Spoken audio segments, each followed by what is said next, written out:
Welcome back to Through the Bible in 365. This is day 12. We're looking at Job 32 through 34. And as we come to this section in Job, we're introduced to a new speaker named Elihu. We've heard from Job and his three friends as they argue back and forth about why Job is in the position that he's in. The three friends are arguing that he's done something wrong. Job is arguing he's been righteous, done nothing wrong, and he wants to contend with God. And so a fourth friend comes into the mix to discuss this. We'll hear from Elihu for the next couple of chapters, which really sets the stage for the divine argument that comes as God steps in a few more chapters. So let's pick it up in Job chapter 32. So these three men ceased answering Job because he was righteous in his own eyes. Then the wrath of Elihu, the son of Barachel, the Buzite, of the family of Ram, was aroused against Job. His wrath was aroused because he justified himself rather than God. Also against his three friends his wrath was aroused because they found no answer, and yet had condemned Job.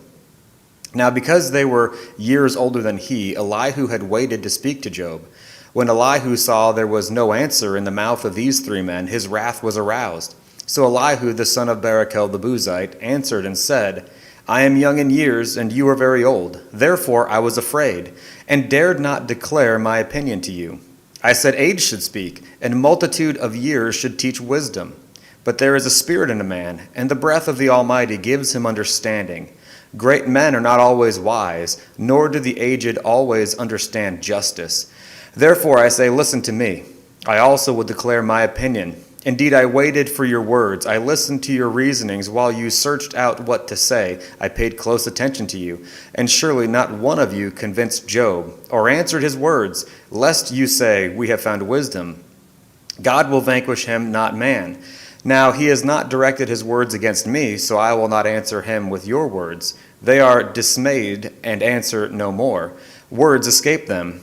And I have waited because they did not speak, because they stood still and answered no more. I also will answer my part. I too will declare my opinion. For I am full of words. The spirit within me compels me. Indeed, my belly is like wine that has no vent. It is ready to burst like new wineskins.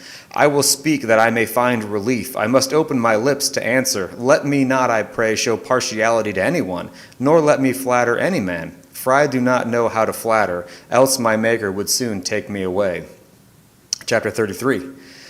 But please, Job, hear my speech, and listen to all my words. Now I open my mouth, my tongue speaks in my mouth, my words come from my upright heart, my lips utter pure knowledge. The Spirit of God has made me, and the breath of the Almighty gives me life. If you can answer me, set your words in order before me. Take your stand. Truly, I am as your spokesman before God. I also have been formed out of clay. Surely no fear of me will terrify you, nor will my hand be heavy on you. Surely you have spoken in my hearing, and I have heard the sound of your words, saying, I am pure without transgression. I am innocent, and there is no iniquity in me. Yet he finds occasions against me. He counts me as his enemy. He puts my feet in the stocks. He watches all my paths. Look in this, you who are not righteous. I will answer you. For God is greater than man. Why do you contend with him? For he does not give an accounting of any of his words. For God may speak in one way or in another, yet man does not perceive it. In a dream, in a vision of the night, when deep sleep falls upon men while slumbering on their beds, then he opens the ears of men and seals their instruction, in order to turn man from his deed and conceal pride from man. He keeps back his soul from the pit and his life from perishing by the sword. Man is also chastened with pain on his bed, and with strong pain in many of his bones, so that his life abhors bread, and his soul succulent food. His flesh wastes away from sight, and his bones stick out which once were not seen. Yes, his soul draws near the pit, and his life to the executioners. If there is a messenger for him, a mediator, one among 1,000, to show man his uprightness, then he is gracious to him and says, deliver him from going down to the pit. I have found a ransom. His flesh shall be young like a child's. He shall return to the days of his youth. He shall pray to God, and he will delight in him. He shall see his face with joy, for he restores to man his righteousness. Then he looks at men and says, I have sinned and perverted what was right, and it did not profit me. I will redeem his soul from going down to the pit, and his life shall see the light. Behold, God works all these things, twice, in fact, 3 times with a man, to bring back his soul from the pit, that he may be enlightened with the light of life. Give ear, Job, listen to me. Hold your peace, and I will speak. If you have anything to say, answer me. Speak, for I desire to justify you. If not, listen to me. Hold your peace, and I will teach you wisdom. Chapter 34. Elihu further answered and said, Hear my words, you wise men. Give ear to me, you who have knowledge, for the ear tests words, and the palate tastes food. Let us choose justice for ourselves. Let us know among ourselves what is good. For Job has said, I am righteous, but God has taken away my justice. Should I lie concerning my right? My wound is incurable, though I am without transgression. What man is like Job, who drinks scorn like water, who goes in company with the workers of iniquity, and walks with wicked men? For he has said, It profits a man nothing, that he should delight in God. Therefore listen to me, you men of understanding. Far be it from God to do wickedness, and from the Almighty to commit iniquity. For he repays man according to his work, and makes man to find a reward according to his way. Surely God will never do wickedly, nor will the Almighty pervert justice. Who gave him charge over the earth, or who appointed him over the whole world? If he should set his heart on it, if he should gather to himself his spirit and his breath, all flesh would perish together, and man would return to dust. If you have understanding, hear this. Listen to the sound of my words. Should one who hates justice govern? Will you condemn him who is most just? Is it fitting to say to a king, You are worthless, and to nobles, You are wicked? Yet he is not partial to princes, nor does he regard the rich more than the poor.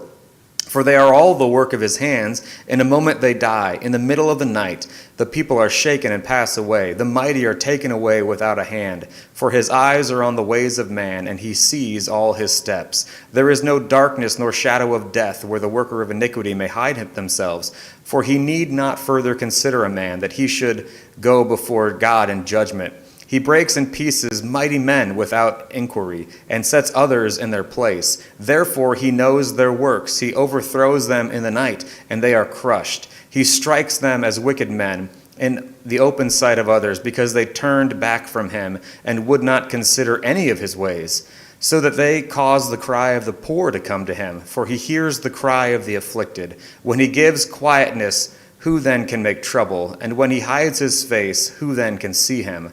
Whether it is against a nation or a man alone, the hypocrite should not reign, lest the people be ensnared. For has anyone said to God, I have borne chastening, I will offend no more? Teach me what I do not see. If I have done iniquity, I will do no more. Should he repay it according to your terms, just because you disavow it? You must choose, and not I. Therefore speak what you know. Men of understanding, say to me, wise men who listen to me, Job speaks without knowledge. His words are without wisdom. Oh, that Job were tried to the utmost, because his answers are like those of wicked men. For he adds rebellion to his sin. He claps his hands among us and multiplies his words against God.